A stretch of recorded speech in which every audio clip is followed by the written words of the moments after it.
on Jerusalem Dateline.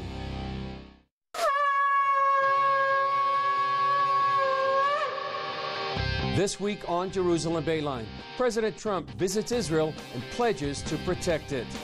Plus, a look at a major archaeological discovery in the heart of Jerusalem. And Israelis celebrate the 50th anniversary of the reunification of Jerusalem.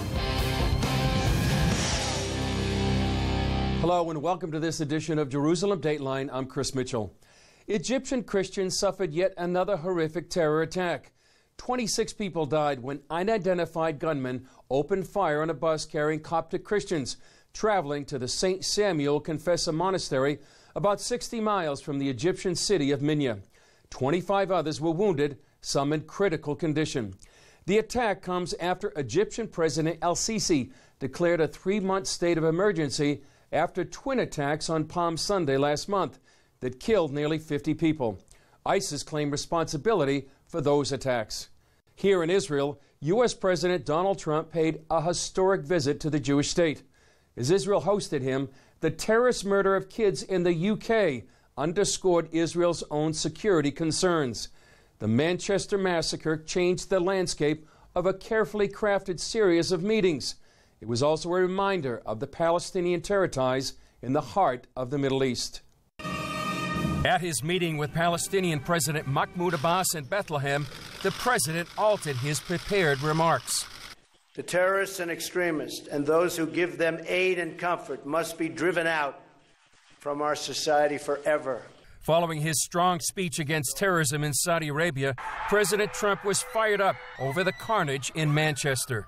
This is what I've spent these last few days talking about during my trip overseas.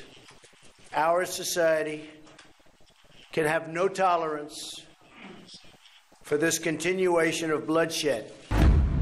We cannot stand a moment longer for the slaughter of innocent people. And in today's attack, it was mostly innocent children. This was clearly not the script Abbas had written for his time in Bethlehem with the president, but it was tailor-made for Israeli Prime Minister Benjamin Netanyahu, who has tried to make the West understand that Israel cannot compromise its security on the front lines of the terrorist war, sometimes conducted by Palestinians. Just last week, CBN News reported on the Palestinian practice of paying terrorist salaries with U.S. tax dollars and naming town squares after suicide bombers. Itamar Marcus of Palestinian Media Watch says one such terrorist was Abu Sukkar, known as the refrigerator bomber. What did he do to make himself famous? He took a refrigerator, brought it to Ben Yehuda Street in the center of Jerusalem, filled it with explosives, and it detonated, killing 15 Israelis. So that makes him a Palestinian hero, and there's a square in his name. Basically, anyone who's killed a large number of Israelis is presented by the Palestinian leadership as a hero to their people. From Bethlehem, the president moved on to Yad Vashem, Israel's memorial to victims of the ultimate act of mass terrorism, the Holocaust. 2/3 of the Jews in Europe were sent to their deaths. Words can never describe the bottomless depths of that evil or the scope of the anguish and destruction. A sometimes visibly moved Netanyahu thanked the president on behalf of the Israeli people. Mr. President, over the years, Israel has had many friends, but Israel has never had and will never have a better friend than the United States of America.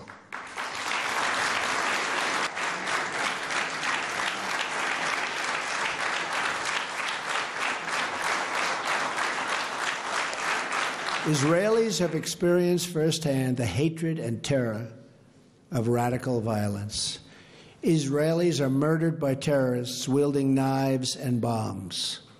Hamas and Hezbollah launch rockets into Israeli communities where school children have to be trained to hear the sirens and to run to the bomb shelters with fear, but with speed. ISIS targets Jewish neighborhoods, synagogues, and storefronts. And Iran's leaders routinely call for Israel's destruction. Not with Donald J. Trump. Believe me. President Trump has talked about trying to accomplish what so many have failed to do: bring a successful peace deal between Israel and its enemies. CBN News correspondent David Brody brings us that story. Peace in the Middle East. How many times have we heard that before? But could things be different now that President Trump is on the scene? This peace process has never seen anything quite like him. Before Donald Trump became president, he was known as one of the best deal makers in the entire world. Well, now he's come to Israel hoping for what he calls the ultimate deal: peace between the Israelis and the Palestinians. It's not going to be an easy task, plenty of stumbling blocks ahead, but one thing is for sure: all roads lead through Jerusalem. It's the ultimate stumbling block in any two-state solution. Both the Palestinians and Israelis see the holy city as their capital. Official U.S. policy considers it disputed territory. But as a candidate, Trump told CBN News he was ready to move the U.S. Embassy from Tel Aviv to Jerusalem. I am for that 100%. We are for that 100%. As president, however, he dialed that back in our interview in January. There's certainly a chance of it, absolutely. But we're doing very detailed studies on that, and we'll come out very soon. I hate to do that because that's not usually me, studies. Right. It's usually I do what's right. But this has two sides to it. It's not easy. That's because a provocative move like that might disrupt the peace process before it even gets going. So this trip, with no embassy announcement, definitely disappointed many Israelis and evangelical supporters back in the United States. He did make history, though, becoming the first sitting president to visit the Western Wall. Some see that as a positive signal, although some in the Trump administration won't admit the wall is part of Israel. It's all part of a very sensitive process. It's not easy. I've heard it's one of the toughest deals of all, but I have a feeling that we're going to get there eventually. I hope. I do look forward to our discussions, which I think are pregnant with possibility. The hope comes from an unlikely customer, Iran. The administration believes Arab nations like Saudi Arabia would be willing to work more closely with Israel and stand together against a common enemy, thus advancing the peace process. Waleed Faris has consulted the president on Mideast peace. He has the heart to it. He wants to achieve it as something big that no previous president has been able to solve. But realities are realities, not just in our politics here in the United States, but in the Middle East. The president knows he'll have his hands full getting the Palestinians to the negotiating table. His meeting in Bethlehem with Palestinian Authority President Mahmoud Abbas was an attempt to see what's possible. The problem is not between us and the Judaism. It's between us and occupation. For his part, President Trump is keeping his cards close to the vest. He hasn't signaled yet what that peace process plan will be like exactly, and that's done intentionally. It's part of his deal-making DNA. The question then becomes, will his deal-making and his big personality be enough to push this process over the finish line? David Brody, CBN News, Jerusalem. Before President Trump came to Israel, he visited Saudi Arabia and delivered a landmark speech in the capital, Riyadh. CBN News' George Thomas spoke with Middle East expert Joel Rosenberg about the impact of that speech and an historic shift in the region. Joining us for some perspective on the president's recent trip is Middle East expert and author Joel Rosenberg. Joel, good to have you back on the show. How significant was the president's speech on Islam that he gave in Riyadh, Saudi Arabia? That was an astounding speech. I think it was tremendously successful. It's not that the president said things that he hadn't said before, but he said them in Saudi Arabia. He specifically, he was respectful. Yeah. He was respectful, and he was very clear, and this is maybe something he hasn't done so well in the past. He was very clear about the differences between moderate Muslims, the vast majority, and Islamist radicals. But he was clear. He used that term, both Islamist radicalism, Islamic extremism, and he said it in Saudi Arabia, not only to the Saudis themselves, but to leaders of 50 Muslim countries. And he didn't, it wasn't a controversial statement, nor should it be. But that was really impressive, and it showed American leadership is back in the Middle East. The American superpower is re-engaging, and that couldn't be, there couldn't be something more important than that right now. You know, obviously saying this in Saudi Arabia, as you know very well, Joel, Saudi Arabia is a chief exporter of Wahhabi Islam around the world. Some would say a chief exporter of Islamic terrorism around the world.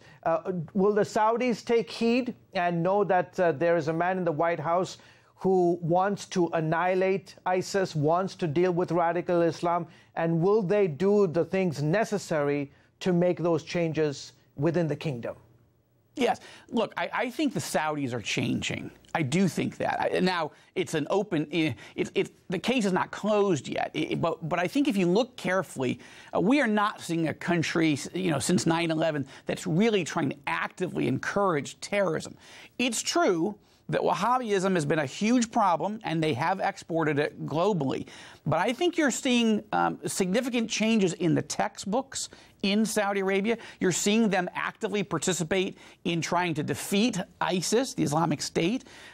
Clearly, the Saudis are deeply concerned about and want to draw a line and stand against Iranian Shia aggression, both in Iraq, in Syria, in Yemen. Mm-hmm. So I think that the Saudis are proving themselves to be faithful allies. Perfect allies? No. But the president actually said, we're looking for partners, not perfection. Mm-hmm. And I think that was the right tone. Joel, you mentioned before that Trump's visit shows that America has re-engaged in the region. What do you mean by this? Well, we've had 8 years of President Obama disrespecting our traditional Sunni Arab allies, wouldn't even invite the Egyptian president, El-Sisi, to the White House during that time. Yes, President Obama went over and bowed to the Saudis, but then he basically made a deal. He did. He made a deal with the Sunnis' worst enemy, Iran. He disrespected Israel during that process. Yes, he helped fund Israel on military projects, but wouldn't listen to Israeli counsel at all on the Iranian nuclear issue. So here's the bottom line. You have a strategic realignment going on that's historic. That is, the Sunni Arabs and Israel want to work with the United States against two common and existential enemies, Iran and the Islamic State. And President Trump went in and said, that's what I want to work with you on. The capture of Jerusalem's Temple Mount 50 years ago sent shockwaves throughout the Jewish world. It also raised hopes among some for the building of the Third Temple. On June 7, 1967, Israeli Brigade Commander Mothe Gur made an announcement the Jews had waited to hear for some 2,000 years. Retaking this ground was important for a number of reasons. For one, it's where King Solomon built the first Jewish temple. After the Babylonians destroyed it, Zerubbabel laid the foundation stone for a second temple that was later expanded by King Herod. It fell at the hands of the Romans in 70 AD. When Commander Gur declared that the Temple Mount was back in Jewish hands, it rekindled hope for a long-awaited Third Temple. The Six-Day War was a miracle of biblical proportions and was a cataclysmic opening of a new era for Israel and for the whole world. Rabbi Chaim Richman of the Temple Institute is dedicated to rebuilding the Jewish temple. He sees the time since the Six-Day War as a prophetic shift. It would be hard, I think, not to see what's happened in the past 50 years as a tremendous jumpstart, a tremendous fast forward. It's more than prophetic.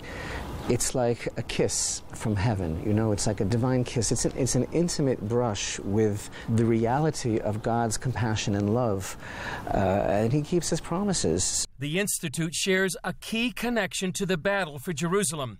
Its founder, Rabbi Yisrael Ariel, served with the 55th Paratrooper Brigade that captured the Temple Mount. After the victory, a Jordanian guide gave them a remarkable tour. His job was to carry the company machine gun. There's a very beautiful photograph of that. He actually, the first night of the liberation of Jerusalem, he was given the task of guarding over the spot of the Dome of the Rock, which of course we believe is the Holy of Holies. The story, though, that he told us is that the soldiers were on the Temple Mount, and it was just like the first hour or so. And they were approached by a Jordanian fellow in Western dress who explained that he was the official tour guide for the Jordanian parliament, and he offered to take the soldiers and show them the sights on the Temple Mount. And he takes the soldiers, the rabbi there, and he says, well, this is exactly where the sanctuary stood. This is where the altar stood, and then this is where the menorah stood. It tells him all these things about the history of the Holy Temple. Finally, the rabbi asked him, why are you telling us all this? And he said, well, we have a tradition from our fathers, they from their fathers, that one day the Jews would wage a war and conquer this mountain and rebuild the Holy Temple. And I assume that you're starting tomorrow. And I want this to be my part in helping you. What was their reaction to that story? Well, gosh, I guess they were pretty surprised, but the bottom line is, in hindsight, it doesn't look like we were ready. 50 years later, that's changed, with the Temple Institute preparing blueprints and gathering official temple elements, such as the priestly garments. Richmond is also dispelling myths about the temple on today's digital loudspeaker, YouTube. Let's start at the beginning. What was the Holy Temple really all about? All of this means talk of rebuilding the temple is no longer considered a fringe idea. Today, there is a lobby in the Knesset of how many members of Knesset that are constantly speaking about Jewish rights to pray on the Temple Mount. There are members of Knesset that actually talk about the rebuilding of the Holy Temple. Do you understand that 20 years ago, these people wouldn't have been given a moment on prime time television in Israel to say these things? They would have been laughed out. So, a few years ago, this was considered fringe? Zealots, lunatics, peculiar. Today, it's mainstream. One of those members is Yehuda Glick. 10 years ago, there was not a single member of Knesset who ascended Temple Mount. Today, we have 20 of the Knesset members who are interested in ascending Temple Mount, praying on the Temple Mount, and are part in the battle for the redemption of the Temple Mount and for bringing the Temple Mount back into the center of the next step in the redemption process. Richmond sees the temple through the eyes of the prophet Isaiah, who wrote 3,000 years ago that God's house would be a house of prayer for all nations. It means basically that there's a God in the world and that the best is yet to come, and that we are so connected to Him and to each other and to that purpose and to all humanity. And it's just a wonderful privilege to be here with you today, to be looking out over Jerusalem and to realize that we're living in probably the most important time in history. If you believe in the God of Israel and you see His hand on His people and you understand the tremendous changes that have gone on over the years, you see that the one who brought us this far isn't finished and will keep His promises. Israeli archaeologists announced a major discovery in the ancient city of David. We had the opportunity to see this discovery, and it goes back to the time when Jesus walked its ancient streets, and the Romans later destroyed Jerusalem. Take a look. About 20 feet below the surface, Israeli archaeologists have uncovered a 2,000-year-old road next to the city of David. The road leads from the Pool of Siloam below and goes up to the Temple Mount. 2,000 years ago, this likely would have been the route that Jesus took on his way up to the temple. This is probably where Jesus acted and marched during his time. Moran Hajbi is an archaeologist with the Israel Antiquities Authority. We know today that this street was paved during the time of Pontius Pilate, which famous for crucifying Jesus. And now it's opening a new era in the research of Jerusalem. The excavation points directly to the time the Romans quelled a Jewish rebellion and destroyed Jerusalem in 70 A.D. One example is this remarkably preserved 2,000-year-old burned palm frond or branch. When we're speaking about the destruction, this is the destruction. The palm tree was burned in the fire that the Roman ignited here.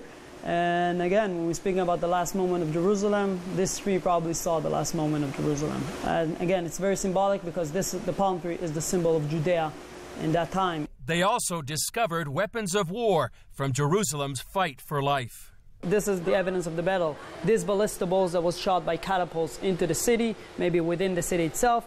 Arrowheads that was fired both by the Romans and the Jewish rebels. And obviously we're speaking about battles and wars, and we have the weapons here that, again, telling us these stories. Some escaped through this drainage channel. For Hajbi, the project tells a compelling story. And the fighting was happening here in the street and in the drainage channel, which is right underneath us. People were just running away through these drainage channels. Some of them ran to Masada. Sometimes I find myself imagine people running along the street, maybe running from the Romans, maybe running to fight against the Romans, and again, and this fire in this background. Within a few years, as the dig moves toward the Temple Mount, people can look forward to retracing the steps of Jesus from 2,000 years ago. As you heard earlier, many believe the Six-Day War was a miracle of biblical proportions.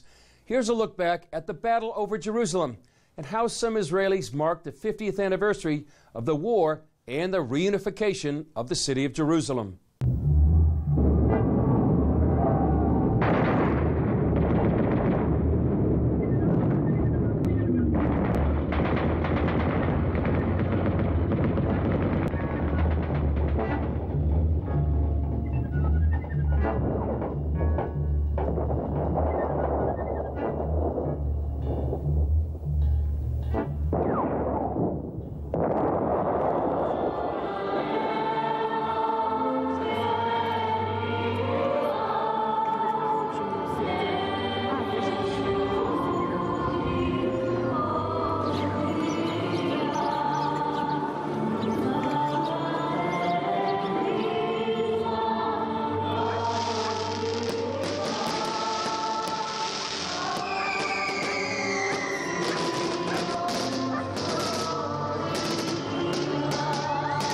It was an amazing sight to see thousands of Israelis celebrating the reunification of the city of Jerusalem.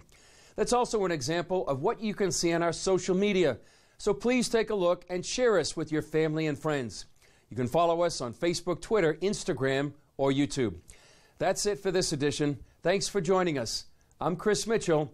We'll see you next time on Jerusalem Dateline.